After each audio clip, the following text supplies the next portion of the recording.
So what made you decide that now was the time? Well, about a month ago, it seemed like things were a little better with the virus, and I don't know, it just felt right to me. I was just talking with, with some of the experts in the church and in the different fields, and just felt like there was a stirring from people a certain group that do want to get back. And again, I was very careful to not pressure people to come because, my mother's older. She likes to still get out, but some people, you got to be more careful than that. But it just felt right for us now. Yeah, and were you just incredibly excited this morning? I was so excited, and to walk in the building and see all the people that came out, and just, again, you just feel the enthusiasm and the passion, their faith. There's nothing like a building filled with faith-filled people. Yeah, because you've been doing this by yourself for the last few months. Yeah, we've been just taping it in a totally empty auditorium, so you just got to get up there and, like you guys do, just go straight to the camera. But it's, I don't know, you just feel something when people are there. What was it like this morning when you walked in and realized, I know it's not the usual 16,000, but even 4,000, what was that like? Yeah, it just, it felt overwhelming. It felt emotional just to, couldn't see their faces, but to see to feel the warmth and the excitement and the applause and people wanting to worship. And I don't know, it just felt like seeing some good family members you hadn't seen in a long time. What were you most worried about? I was most concerned about that we would have too many people in the building, that it wouldn't be spaced properly, and that, I don't want to go against the authorities. I want to be, use common sense. So I was concerned about that because the numbers we had signed up were, we're pushing it, so we had to stop that. But it feels like that it was just right. Mm-hmm. Now, as you watched everybody out there today, did you have that momentary fear of, gosh, maybe there are too many people, maybe they're too close together? No, I didn't. I think that's what I was concerned about. When I looked out, though, I felt like it was spaced good. I thought, wow, people are, they're wearing their masks, they're spaced properly. I didn't hear of anything that, any kind of negative things about it. So I was just pleased that people would do it that well. Now, I know everybody's been gone for the last 6 months or so. And I wondered how it's been for you, just going out there and preaching, as I say, to an empty room. What has that been like?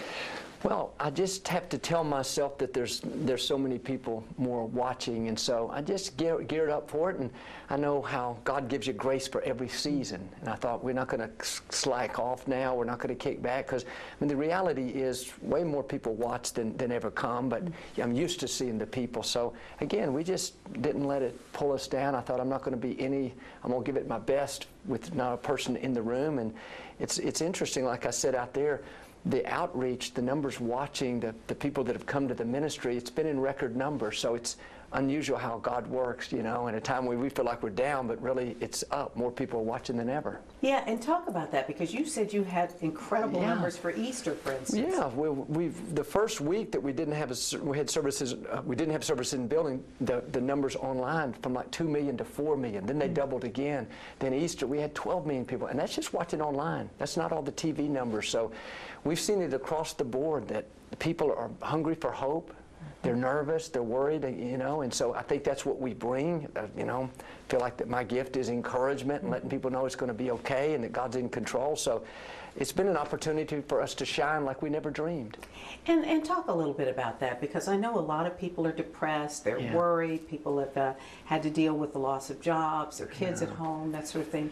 What message do you want to send out to so many people who've been through a really dark period of time? Yeah, to keep believing that God is still in control. I think when we go down that road of just negative and bitter and discouraged, it pulls more of that in.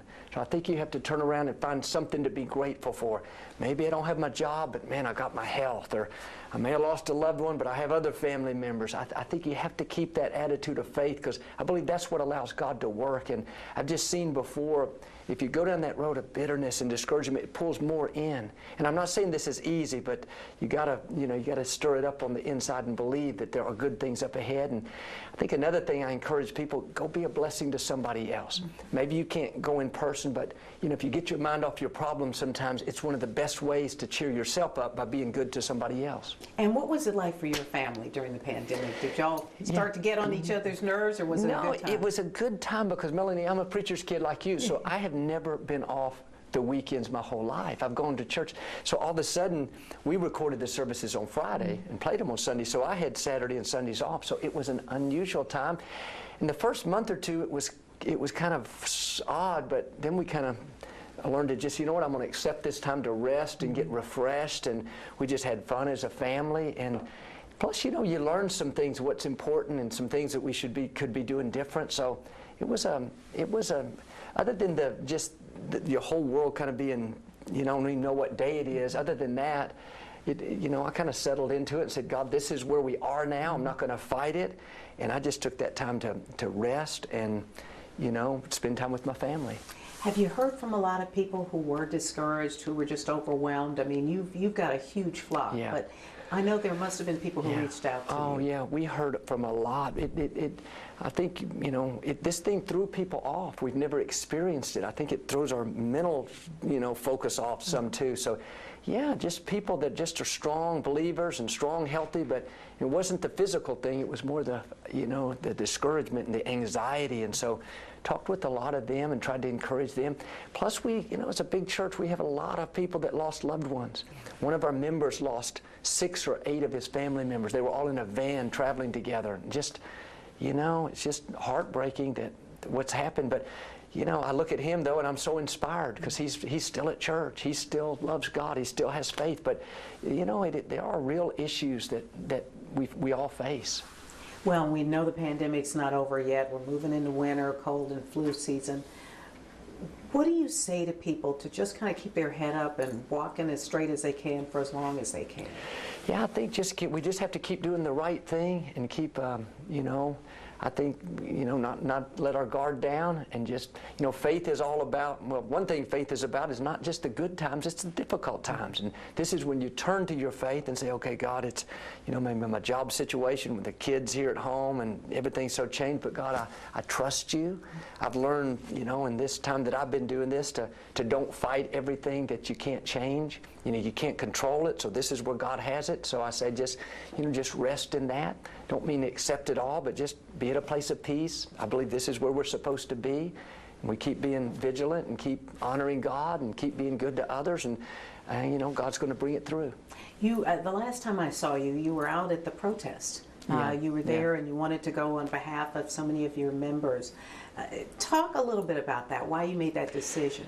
Yeah, well, I just felt like it's the right thing to do. I mean, I think none of us agree with what happened to George Floyd. And so when they said that it was something to honor his family, I received a call from his family or relatives or something and asked if I'd come. And I said, of course I'll come. And, you know, it's the right thing to do. So just believe that it's a time when, you know, forces are trying to pull us apart more than ever, that, you know, when I want to stand up and say, no, we're going to stand with our black brothers and sisters, and certainly our church has many Hispanics, but you know what? I live in a little bit of a bubble in that I come to Lakewood every week, and it's so diverse. But I realize there's the division, and you know, and that shouldn't be. So I just wanted to put my influence, whatever it is, to say, you know what? We stand for unity. As you look back over this last 8 months, this crazy 2020, what have you learned? You're a spiritual leader, but what have you learned personally? You know, I've learned to trust God in a greater way.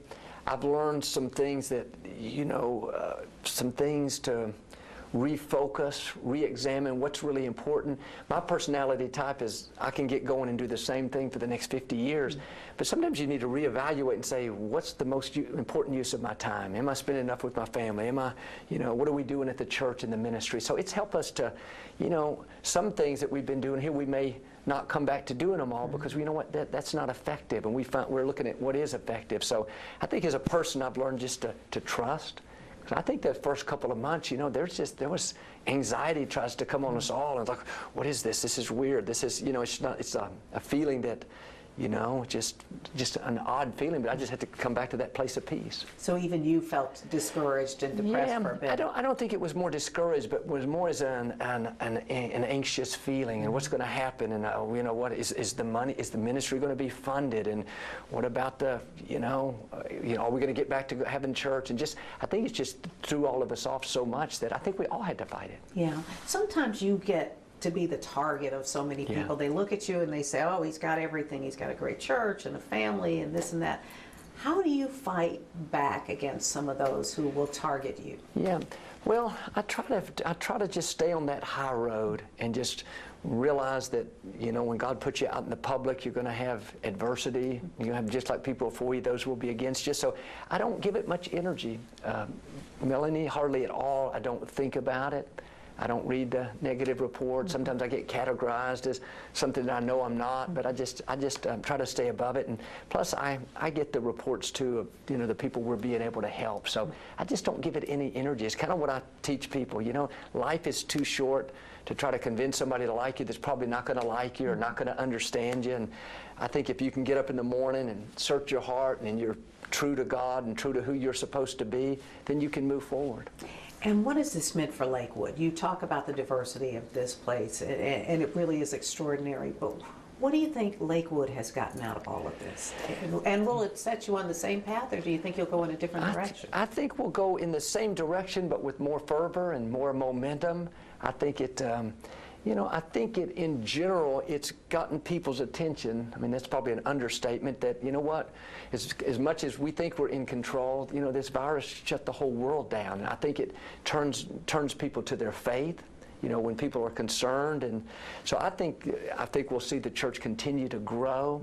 We'll come back stronger than ever. And I don't know, I think we've just learned that God's faithful. And even seeing all the people out there today, I didn't know if they're, you know, originally before they signed up, I thought, I don't know if 100 people's ready to come back, but, you know, thousands and thousands signed up. And so it just shows the faithfulness of God. Does it make you proud of the church that Lakewood is and the fact that it is so diverse? It makes me very proud. Proud of the members, proud of what God has done. And I can't take credit. It was like this when my dad was here. And then it continues. So it makes me proud of the people of Lakewood because they're awesome people. You know, they love to give.